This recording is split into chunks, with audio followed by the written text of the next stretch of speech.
Shri R Venugopal, ഈ മുമ്പ് 2006 പാറമേക്കാവിൽ അപകടമുണ്ടായിട്ടുണ്ട്. തുല്യമായ അപകടം എന്ന് ഇന്ന് അങ്ങ് പറയുന്നത് ഞാൻ കേട്ടു. അംഗീകാരമില്ലാത്തൊരു സ്ഥലമാണ്, മാനദണ്ഡങ്ങൾ പാലിക്കപ്പെട്ടിട്ടില്ല, അങ്ങനെ ഒരുപാട് വിശദീകരണങ്ങൾ ഉണ്ടാകാറുണ്ട്. പക്ഷെ ഇത് നോക്കൂ, ഇന്നിപ്പോൾ എത്രയിടത്താണ്, എന്തിന് ഈ പാറമേക്കാവിൻ്റെ പടക്കശാലയിൽ തന്നെ ഒരു തൽക്കാലത്തേക്കൊരു സ്റ്റേ വന്നിട്ടുണ്ട്. മറ്റു പലയിടങ്ങളിൽ ഇത്തരം കേന്ദ്രങ്ങൾ കേന്ദ്രീകരിച്ചുള്ള പരിശോധന നടന്നിട്ടുണ്ട്. അങ്ങനെയൊക്കെയുണ്ട്. അത് നമ്മൾ പുറ്റിങ്ങൽ കഴിഞ്ഞപ്പോൾ കണ്ടിട്ടുണ്ട്. നമ്മൾ ഇതിനു മുൻപ് എവിടെയൊക്കെ അപകടങ്ങൾ കണ്ടിട്ടുണ്ടോ അപ്പോഴൊക്കെ അതിന് തൊട്ടു പിന്നാലെ കണ്ടിട്ടുണ്ട്. ഇതിനൊരു മാനദണ്ഡവും ഒരു രീതിയും ഒക്കെ വേണമല്ലോ എന്നുള്ളതാണല്ലോ സങ്കല്പം. എന്തുകൊണ്ടാണ് അത് അങ്ങനെ ഉണ്ടാകാതെ പോകുന്നത്?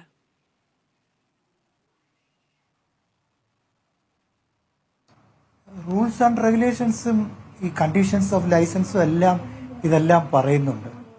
തികച്ചും നോക്കൂ, 18 മീറ്റർ സുരക്ഷാ ഡിസ്റ്റൻസ് റൂളിൽ പറയുന്നില്ലേ?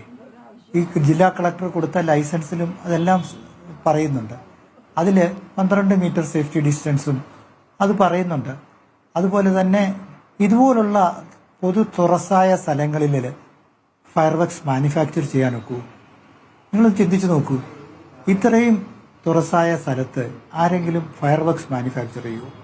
ഇതിപ്പോൾ ഒരു തുറസായ സ്ഥലത്ത് എല്ലാവരുടെ ചുറ്റും കൂടിയിരുന്ന് വർത്താനം പറയുന്നത് പോലൊരു രംഗമാണ് ഇന്നലത്തെ വീഡിയോയിൽ നമ്മൾ കാണുകയുണ്ടായി. അപ്പം ഇത് violation of man made disaster എന്നേ എനിക്ക് പറയാൻ സാധിക്കത്തുള്ളൂ. നമ്മൾ ഈ 20 കൊല്ലം മുമ്പാണ് പാറമേക്കാവിൻ്റെ ഇതേപോലൊരു സൈറ്റിൽ ആക്സിഡൻ്റ് ഉണ്ടായ.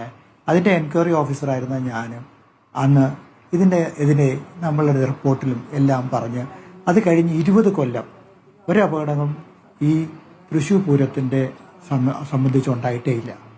അപ്പോൾ ഒരു ലാക്സിറ്റി ഉണ്ടായിരിക്കുകയാണ്. ഇപ്പോൾ ഒരു ലാക്സിറ്റി ഉണ്ടായി. അപ്പോൾ അതിനാണ് ഈ അപകടങ്ങൾ ഉണ്ടായത്. ഒരു കാര്യം ശ്രദ്ധിക്കുക, തൃശ്ശൂർ പൂരത്തിൻ്റെ വെടിക്കെട്ട് നടക്കുന്ന സ്ഥലങ്ങളിൽ ഇതുവരെ ഈ 20 കൊല്ലത്തിനിടയിൽ ഒരു ആക്സിഡൻറ്റും സംഭവിച്ചില്ല.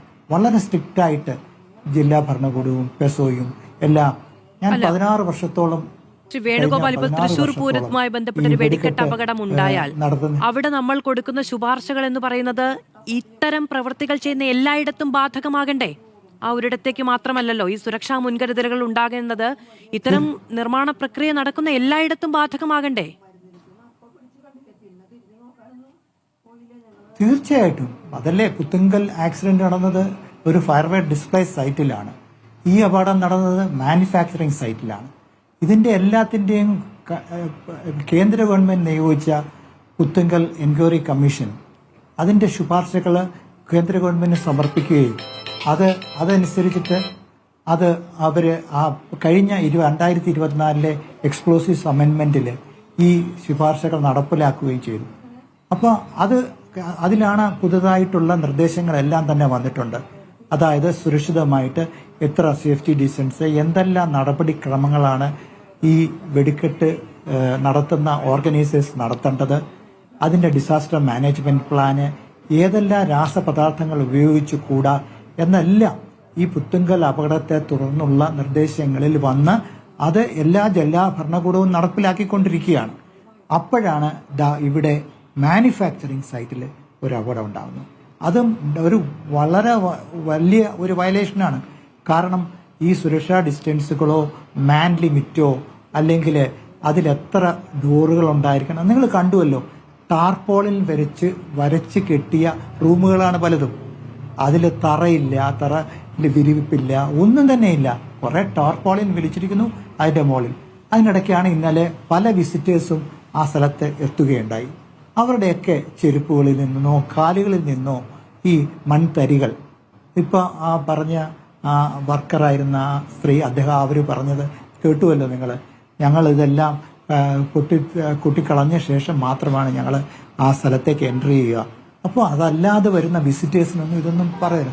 അപ്പോൾ അതിൽ നിന്നൊക്കെ ഒരു ഗ്രിറ്റ് ഈ ഗൺ പൗഡറിലേക്കോ ഈ രാസപദാർത്ഥത്തിലേക്കോ വന്നിട്ടുണ്ടെങ്കിൽ എങ്ങനെ അറിയും? അതിനകത്ത് അത് മിക്സ് ചെയ്ത് അത് സ്റ്റെം ചെയ്യുന്ന സമയത്ത് ഒരു ഫ്രിക്ഷനിലൂടെ ആയിരിക്കാം ഇത് ചാൻസസ് ഉണ്ടാവുക. ഏതായാലും രാസപദാർത്ഥങ്ങളുടെ റിസൾട്ട് ഫോറൻസിക് സയൻസ് ലാബോറട്ടറിയുടെ റിപ്പോർട്ട് വന്ന ശേഷം ഇതിനെക്കുറിച്ച് കൂടുതൽ ആധികാരികമായിട്ട് നമുക്ക് പറയാൻ സാധിക്കുകയുള്ളൂ. പക്ഷേ എങ്കിൽ പോലും ഇത് മനുഷ്യനിർമ്മിതമായ ഒരു ദുരന്തമെന്ന് എനിക്ക് പറയാൻ കഴിയും. ശരി, അങ്ങ്